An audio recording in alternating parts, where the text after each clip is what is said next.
Assalamualaikum warahmatullahi wabarakatuh. Sebelumnya, kepada yang terhormat Ibu Feni Soraya selaku dosen pengampu mata kuliah perilaku organisasi dan juga teman-teman sekalian.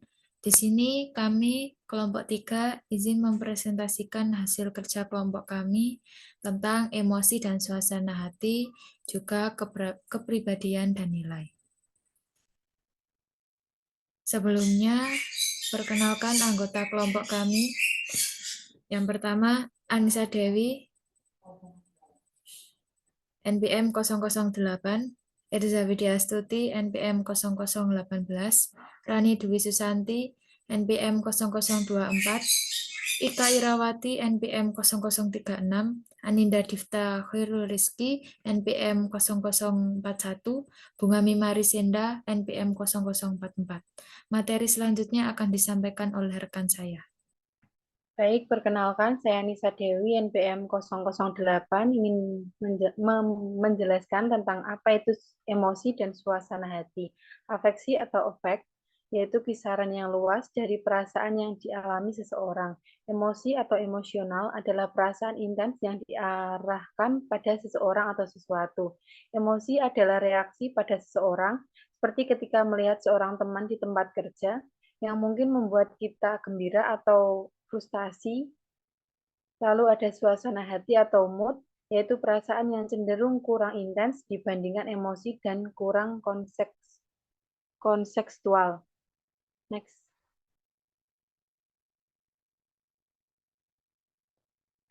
Lalu ada emosi dasar. Emosi meliputi amarah, tidak suka, antusias, cemburu, takut, frustasi, tidak setuju, jijik, malu, kebahagiaan, benci, harapan, cinta, angkuh, kejutan, dan kesedihan. Lalu ada suasana hati dasar ya terbagi menjadi dua, yaitu afeksi positif dan afeksi negatif. Afeksi positif adalah sebuah dimensi di mana hati yang terdiri dari emosi-emosi positif spesifik seperti ketertarikan, keyakinan diri, dan keceriaan pada air tinggi dan kebosanan, kelambanan, serta keletihan pada air rendah. Afeksi negatif yaitu sebuah dimensi suasana hati yang terdiri atas emosi-emosi seperti kegugupan, stres, dan kecemasan pada akhir tinggi dan relaksasi. Afeksi positif memiliki efek yang menguntungkan bagi kesejahteraan dan kesehatan seseorang. Mempertahankan tingkat afeksi positif yang sehat dapat meningkatkan suasana hati, mengurangi tingkat stres, meningkatkan kepuasan hidup, dan memperkuat hubungan sosial. Emosi negatif dapat memiliki efek yang bervariasi pada individu, termasuk penurunan mood, peningkatan tingkat stres, dan dampak negatif pada kesejahteraan umum. Namun, ketika afeksi negatif menguasai kehidupan seseorang atau terjadi secara berlebihan, dapat berdampak negatif pada kesejahteraan fisik dan mental. Oleh karena itu, penting untuk mengembangkan strategi dan keterampilan untuk mengelola dan mengatasi emosi negatif dengan sehat. Next. Lalu ada struktur suasana hati. Di struktur suasana hati, salah satunya ada bersemangat yang merupakan penanda murni dari afeksi positif tinggi. Gugup adalah penanda murni dari afeksi negatif tinggi. Rileks adalah penanda murni dari afeksi positif rendah. Bosan adalah penanda murni dari afeksi negatif rendah. Sedangkan beberapa emosi lain seperti puas merupakan gabungan afeksi positif tinggi dan rendah. Sedih merupakan gabungan afeksi negatif tinggi dan rendah. Adapun ketika kecenderungan mengalami suasana hati positif ringan, pada saat tidak ada hal tertentu yang terjadi merupakan kompensasi positivitas. Tingkat di mana orang-orang mengalami emosi negatif atau positif akan memunculkan keberagaman lintas budaya. Meskipun ada perbedaan ini, orang-orang di seluruh dunia menginterpretasikan emosi negatif dan emosi positif dengan cara yang umumnya sama. Next. Ya, lalu ada fungsi emosi. Yang pertama ada apakah emosi membuat kita tidak rasional? Saat kita memiliki emosi-emosi yang kuat, kita bertanggung jawab karena membodohi diri kita sendiri. Menurut Carl Sagan, dapat dikatakan bahwa rasionalitas dan emosi saling bertolak belakang. Ketika sedang diadakan meeting, salah satu karyawan bersedih hingga menangis, maka mau tidak mau karyawan tersebut keluar dan meninggalkan meeting. Sikap tersebut tidak menunjukkan profesionalitas dan bersikap tidak rasional. Namun, emosi sebenarnya penting untuk penalaran rasional. Ketika seorang tidak mampu mengungkapkan emosinya, maka akan berperilaku yang bertentangan dengan minat pribadinya. Lalu apakah emosi menyebabkan kita bersikap etis? Pengambilan keputusan secara umum, kebanyakan pengambilan keputusan etis didasarkan pada proses kognitif urutan yang lebih tinggi, tetapi riset mengenai emosi moral semakin mempertanyakan perspektif ini. Kebanyakan orang berpikir saat berada di posisi sulit akan memiliki dorongan emosional yang mungkin menggerakkan mereka untuk terlibat tindakan-tindakan etis seperti membantu atau mencoba memperbaiki. Slide selanjutnya akan dijelaskan oleh rekan saya.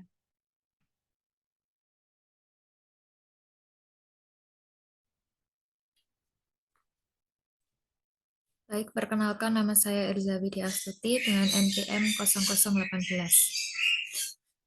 Izin melanjutkan materi tentang sumber emosi dan suasana hati. Di sini ada 10. Yang pertama, kepribadian. Kepribadian kebanyakan orang telah membangun kecenderungan untuk mengalami suasana hati dan emosi yang lebih sering daripada orang lain. Orang-orang intens secara afektif mengalami emosi positif maupun negatif secara mendalam saat mereka sedih, mereka benar-benar sedih, dan saat mereka bahagia dan mereka benar-benar bahagia. Yang kedua, waktu dalam hari. Orang-orang memang beragam dalam suasana hatinya berdasarkan waktu dalam hari. Meskipun demikian, riset menyatakan kebanyakan orang sebenarnya mengikuti pola yang sama dan sifat alami dari pola ini.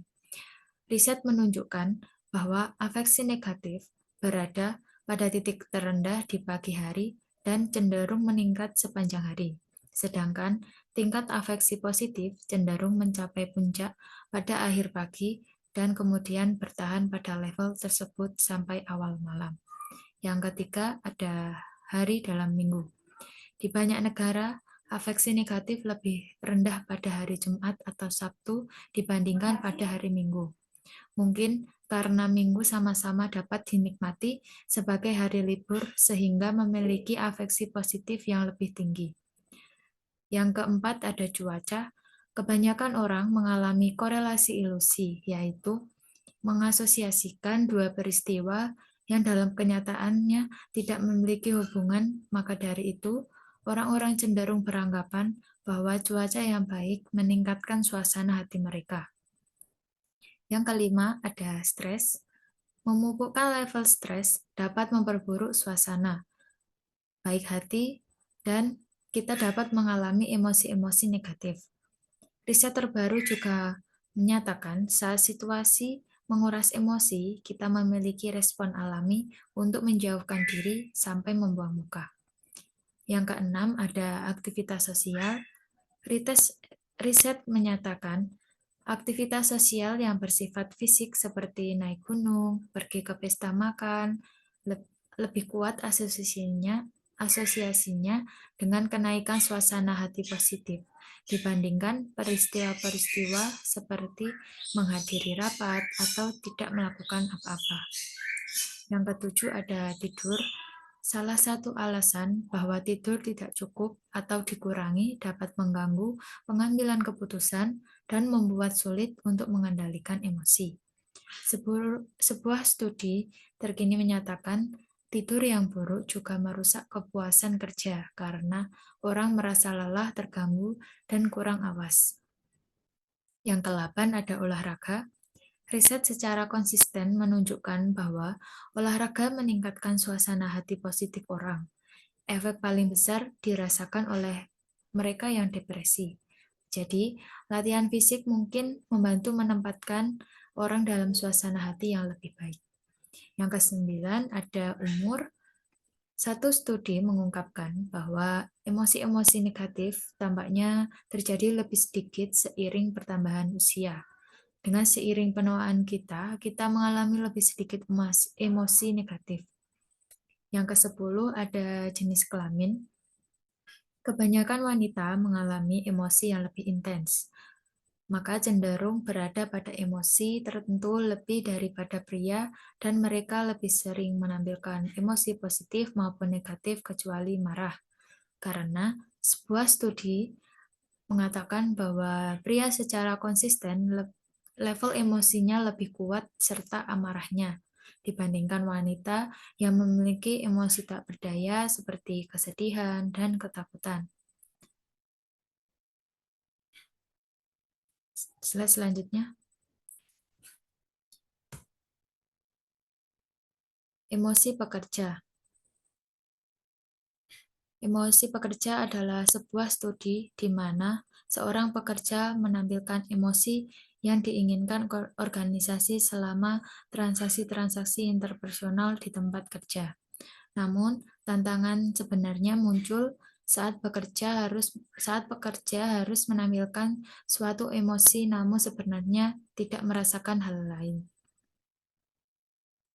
Adapun jenis-jenis emosi, di sini terdapat dua jenis emosi. Yang pertama, emosi yang dirasakan adalah emosi aktual individu. Yang kedua, emosi yang ditampilkan adalah emosi yang dituntut oleh organisasi yang ditujukan oleh pekerja dan dianggap pantas untuk pekerjaan itu. Selanjutnya ada macam-macam emosi palsu. Yang pertama, acting permukaan. Acting permukaan adalah menyembunyikan perasaan di dalam dan menyembunyikan ekspresi emosional sebagai respon atau atas peraturan. Yang kedua, acting mendalam, yaitu mencoba untuk memodifikasi perasaan yang sebenarnya berdasarkan aturan. Slide selanjutnya. Teori peristiwa afektif, sebuah model yang menyatakan bahwa peristiwa tempat kerja menyebabkan reaksi emosional bagian pekerja, yang kemudian mempengaruhi sikap dan perilaku tempat kerja. Teori ini dimulai dengan mengenali bahwa emosi adalah respon atas peristiwa di lingkungan kerja. Lingkungan ini menciptakan peristiwa kerja yang bisa saja menjengkelkan, menyenangkan, atau keduanya. Peristiwa-peristiwa tersebut mendorong reaksi emosional positif atau negatif yang diterima oleh kepribadian dan suasana hati pekerja. Seharusnya, pekerja dan manajer tidak mengabaikan emosi atau peristiwa yang dianggap sepele, namun ada efeknya. Slide selanjutnya akan dijelaskan oleh rekan saya.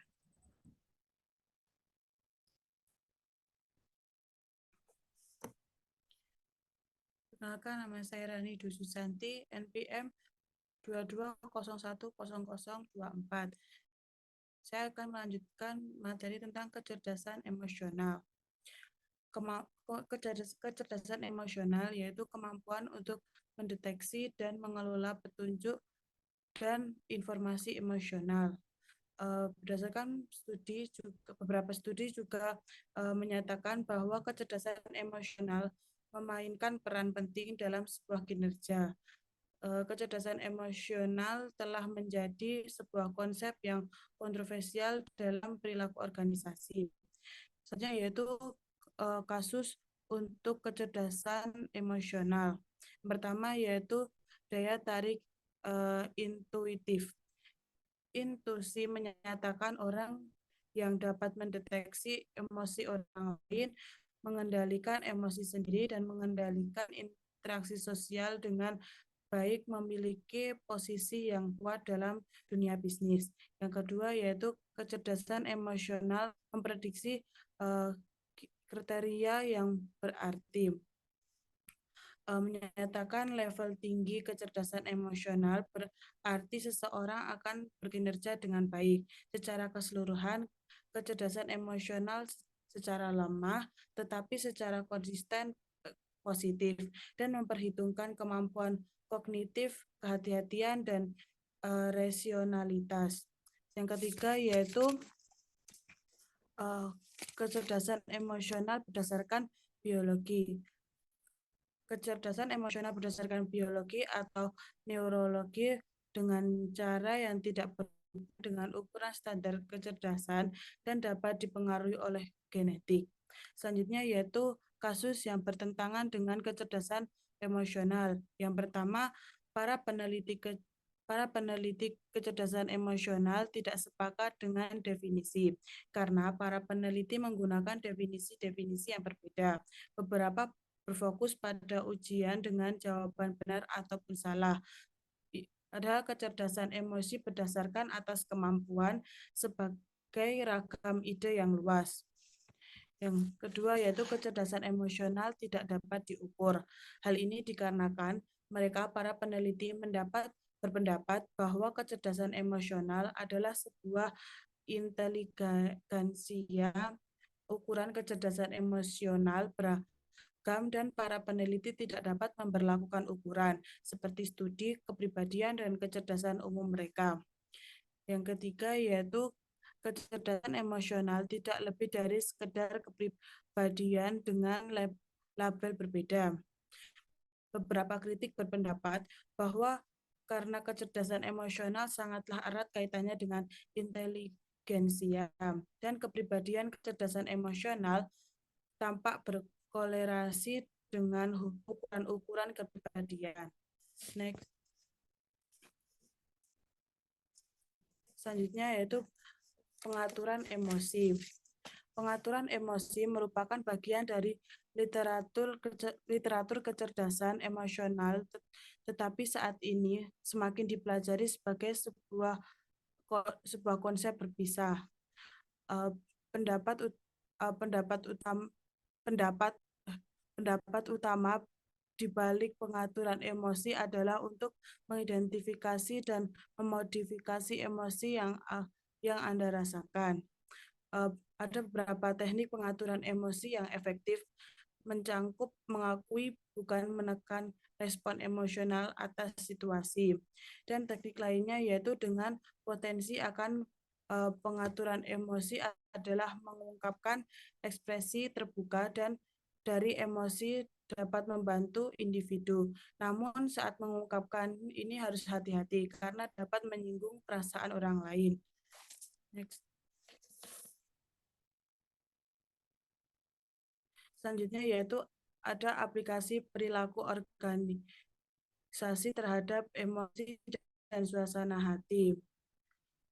Pemahaman emosi dan suasana hati dapat meningkatkan kemampuan untuk menjelaskan dan memperkirakan sebuah proses. Yang pertama yaitu seleksi. Seleksi salah satu implikasi dari bukti uji kecerdasan emosional sampai saat ini adalah bahwa pemberi kerja seharusnya mempertimbangkan sebagai sebuah faktor dalam merekrut pekerjaan. Setelah investigasi lanjutan menemukan bahwa orang yang memiliki skor kecerdasan emosional tinggi akan lebih rendah peluangnya 2,6 kali diterima bekerja dibandingkan mereka dengan skor kecerdasan emosi yang rendah. Yang kedua yaitu pengambilan keputusan. Pengambilan keputusan, suasana hati dan emosi positif tampaknya membantu orang mengambil keputusan yang baik. Orang-orang dengan suasana hati baik mengalami emosi positif lebih memungkinkan dibandingkan yang lain untuk mengungkapkan pengalamannya atau aturannya. Emosi positif juga dapat meningkatkan keahlian memecahkan sebuah masalah. Selanjutnya yaitu kreativitas. Orang-orang dalam suasana hati baik cenderung lebih kreatif daripada orang dalam suasana hati buruk. Orang dengan hati positif, dengan emosi yang positif dapat menghasilkan ide dan pilihan, juga berpikir ide mereka secara original dan lebih fleksibel dan terbuka dalam pikirannya. Selanjutnya yaitu kepemimpinan.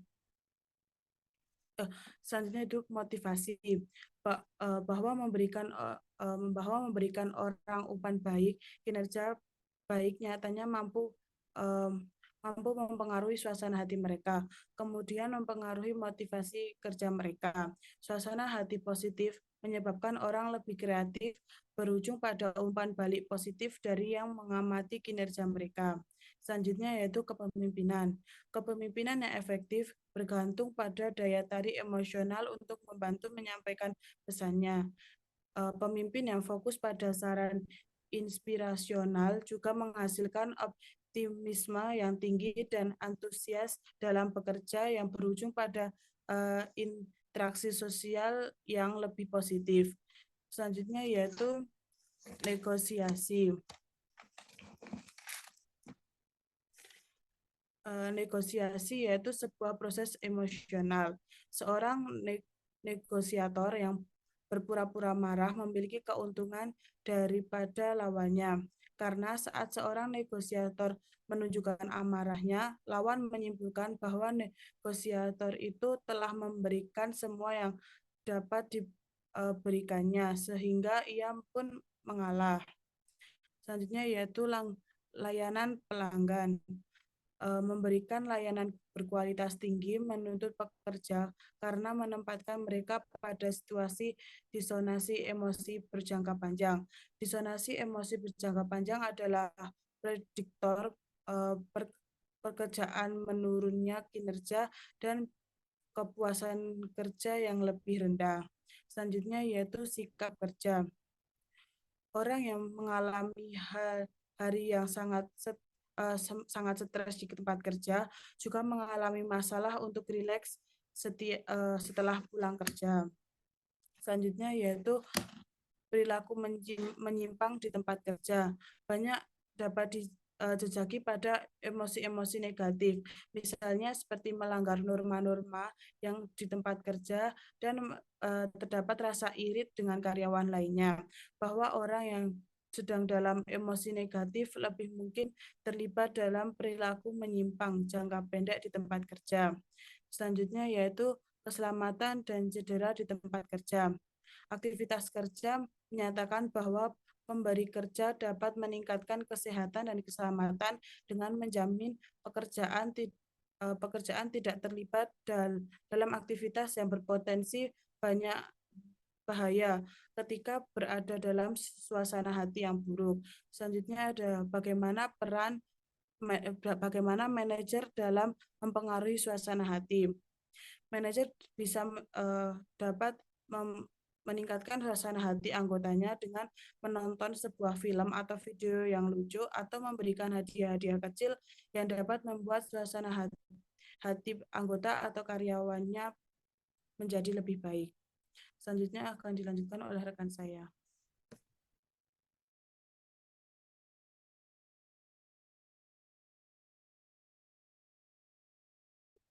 Baik, selanjutnya masuk ke kepribadian dan nilai. Sebelumnya, perkenalkan saya Ika Irawati, NPM 0036.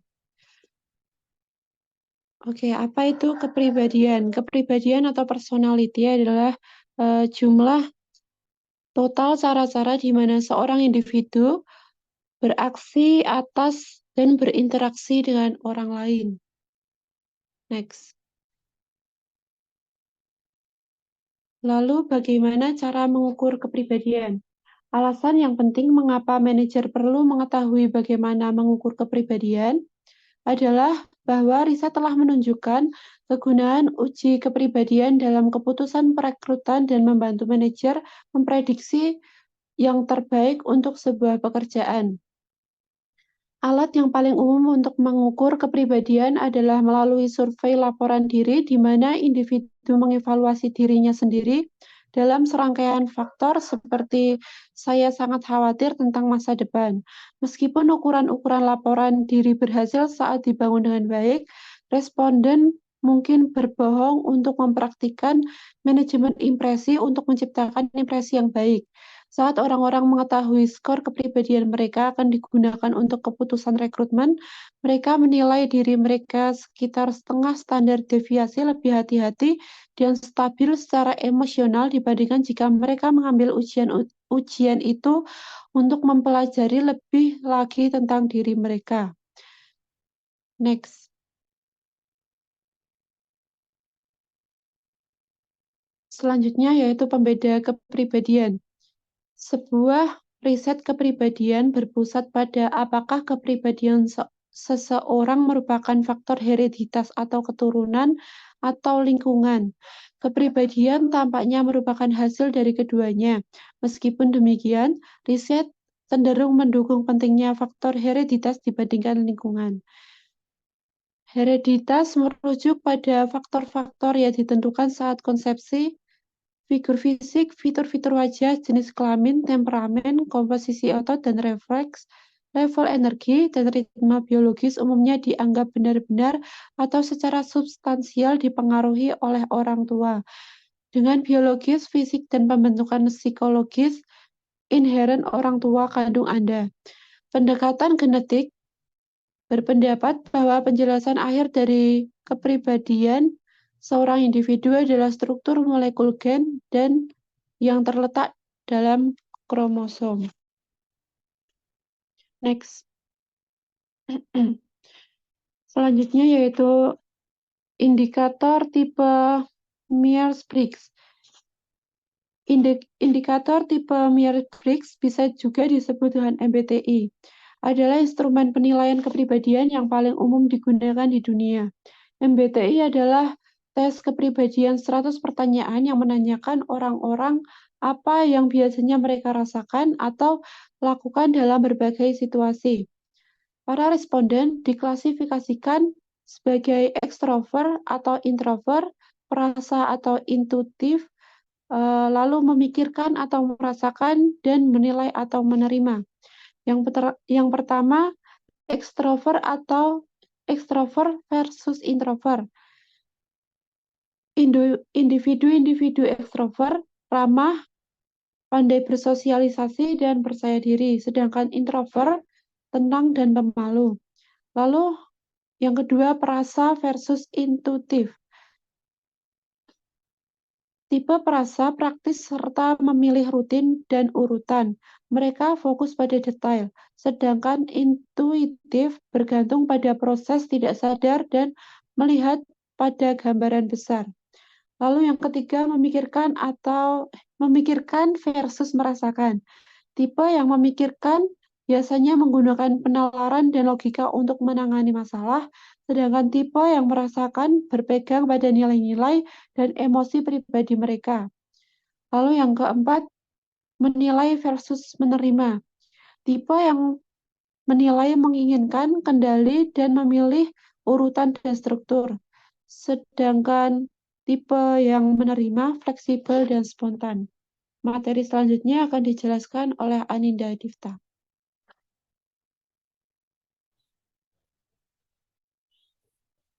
Baik, sebelumnya perkenalkan nama saya Aninda Difta Khairul Rizky, NPM 0041. Yang selanjutnya ada model kepribadian. Yang pertama, ekstraversi.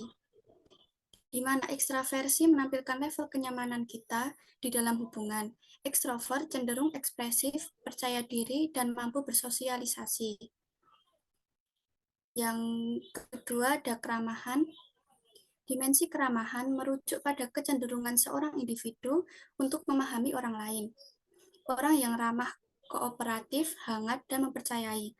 Yang ketiga ada kehati-hatian. Dimensi kehati-hatian adalah sebuah ukuran reliabilitas. Orang yang sangat hati-hati bertanggung jawab, teratur, dan dapat diandalkan. Yang keempat ada stabilitas emosional.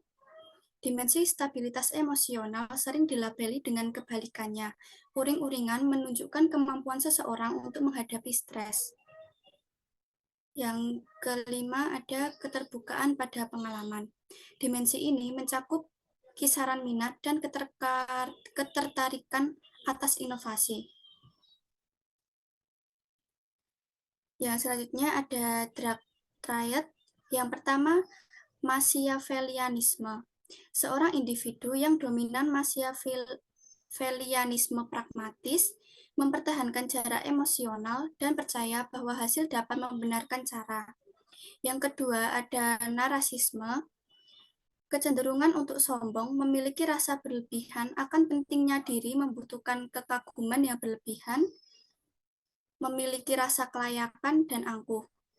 Yang ketiga ada psikopat.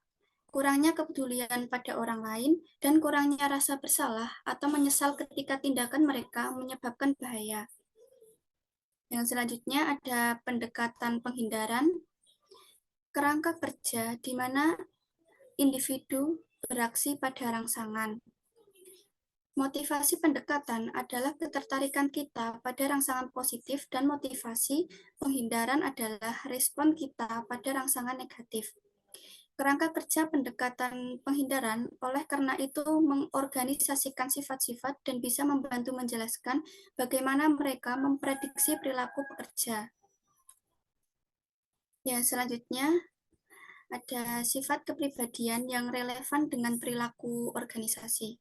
Yang pertama, evaluasi inti diri atau core self-evaluation, kesimpulan akhir yang dimiliki individu tentang kemampuan, kompetensi, dan nilai mereka sebagai individu.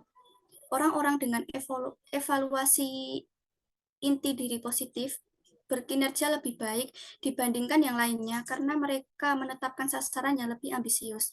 Yang kedua ada pengawasan diri atau self-monitoring, menjelaskan kemampuan seorang individu untuk menyesuaikan perilakunya dengan faktor-faktor situasional eksternal.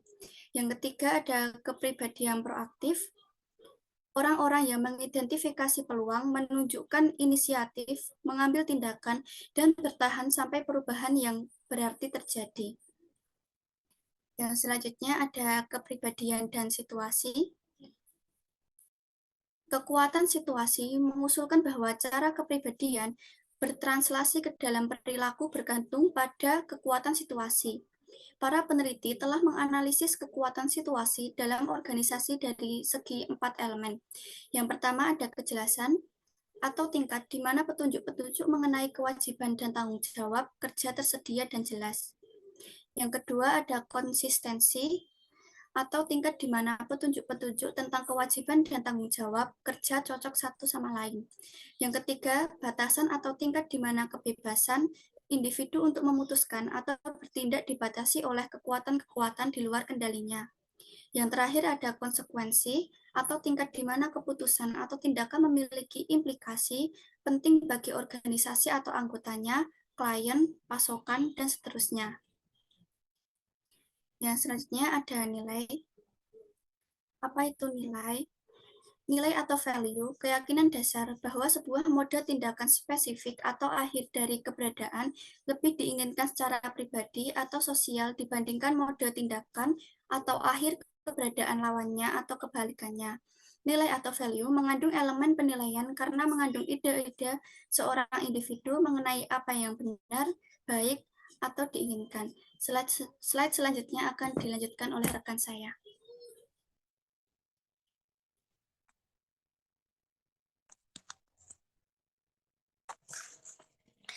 Perkenalkan, nama saya Bunga Mimarisenda, NPM 2201010044. Yang selanjutnya yaitu pentingnya nilai dan pembentukan nilai.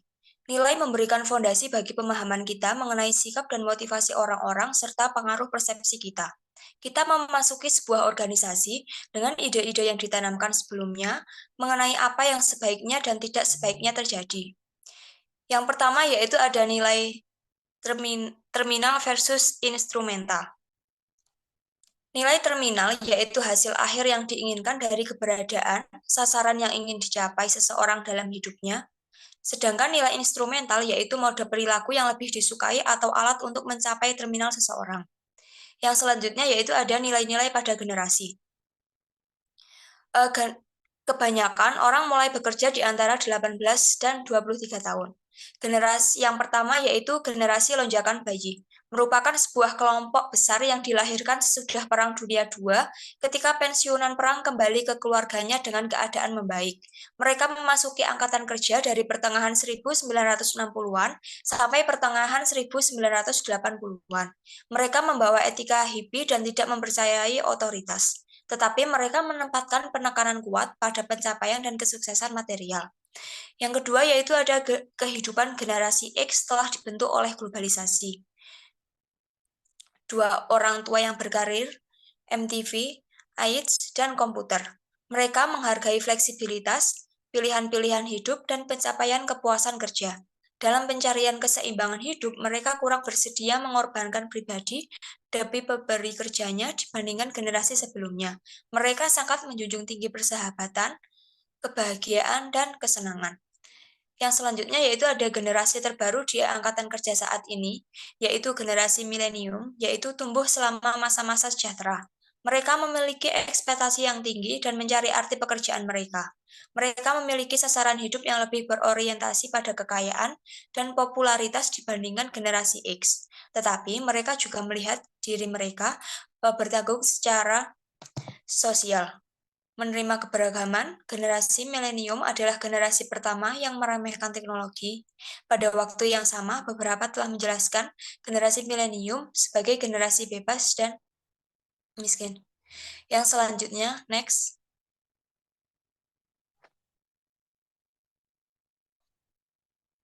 Mengaitkan kepribadian dan nilai-nilai individu di tempat kerja. Yang pertama yaitu kecocokan orang pekerjaan. Pada dasarnya berpendapat bahwa orang-orang tertarik pada dipilih organisasi yang sesuai dengan nilai-nilai mereka, dan mereka meninggalkan organisasi tidak cocok dengan kepribadiannya. Riset kecocokan orang sampai organisasi juga telah melihat apakah nilai-nilai orang dengan budaya organisasi. Kecocokan ini memprediksi kepuasan kerja, komitmen pada organisasi, dan perputaran yang rendah. Beberapa riset mendapati bahwa kecocokan orang lebih penting dalam memprediksi perputaran pekerjaan di negara kolektivistik daripada di negara yang lebih individualis. Yang selanjutnya yaitu ada kecocokan orang pekerjaan. Next. Nilai-nilai internasional. Yang pertama yaitu jarak kekuasaan. Menjelaskan tingkat di mana orang-orang dalam suatu negara menerima bahwa kekuasaan dalam institusi dan organisasi menyebar tidak merata. Peringkat yang tingkat dalam jarak kekuasaan berarti bahwa ketidaksamaan yang besar atas kekuasaan dan kekayaan yang ada dan ditoleransi dalam budaya, sebagaimana dalam sebuah sistem kelas atau kasta yang menahan mobilitas ke atas. Peringkat jarak kekuasaan yang rendah mengarakteristikan masyarakat yang menekankan kesamaan dan peluang. Yang selanjutnya yaitu individualisme versus kolektivisme. Individualisme adalah tingkat di mana orang-orang lebih memilih untuk bertindak sebagai individu dibandingkan sebagai anggota kelompok dan mempercayai hak-hak individu di atas segalanya. Sedangkan kolektivisme menekankan kerangka sosial yang ketat di mana orang-orang mengharapkan yang lain dalam kelompok yang menjadi bagiannya untuk merawat dan melindungi mereka. Yang selanjutnya ada maskulinitas versus feminitas. Konsep maskulinitas Hofstede adalah tingkat di mana budaya menyukai peran-peran maskulin tradisional seperti pencapaian, kekuasaan, dan kendali. Perlawanan dengan pandangan pria dan wanita adalah sama. Peringkat maskulinitas yang tinggi mengindikasikan budaya telah memisahkan peran bagi pria dan wanita. Dengan pria mendominasi masyarakat, peringkat feminitas tinggi berarti budaya melihat sedikit perbedaan antara peran wanita dan pria, dan memperlakukan wanita sama dengan pria dalam segala hal. Yang selanjutnya yaitu ada penghindaran ketidakpastian, titik tinggal di mana orang-orang dalam suatu negara lebih memilih situasi yang terstruktur dan tidak terstruktur menentukan penghindaran ketidakpastian mereka. Dalam budaya dengan skor penghindaran ketidakpastian yang tinggi, orang-orang memiliki tingkat kecemasan yang tinggi mengenai ketidakpastian dan ambiguitas dan menggunakan hukum dan kontrol untuk mengurangi ketidakpastian. Orang-orang dalam budaya dengan penghindaran ketidakpastian yang luar ini lebih menerima ambiguitas, kurang berorientasi pada peraturan, mengambil lebih banyak resiko, dan lebih siap menerima perubahan.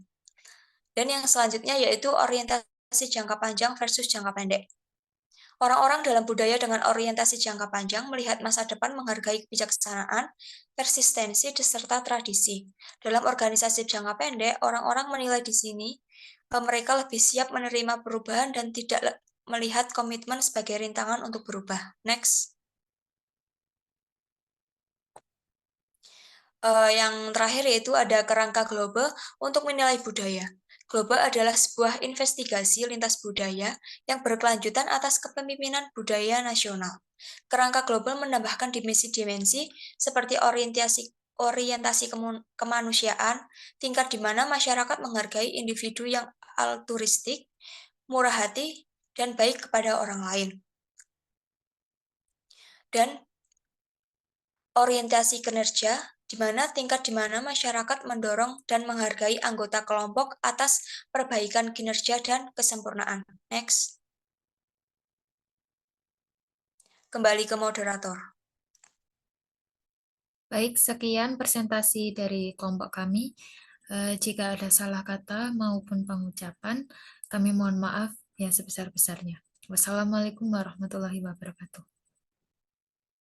Audio Jungle.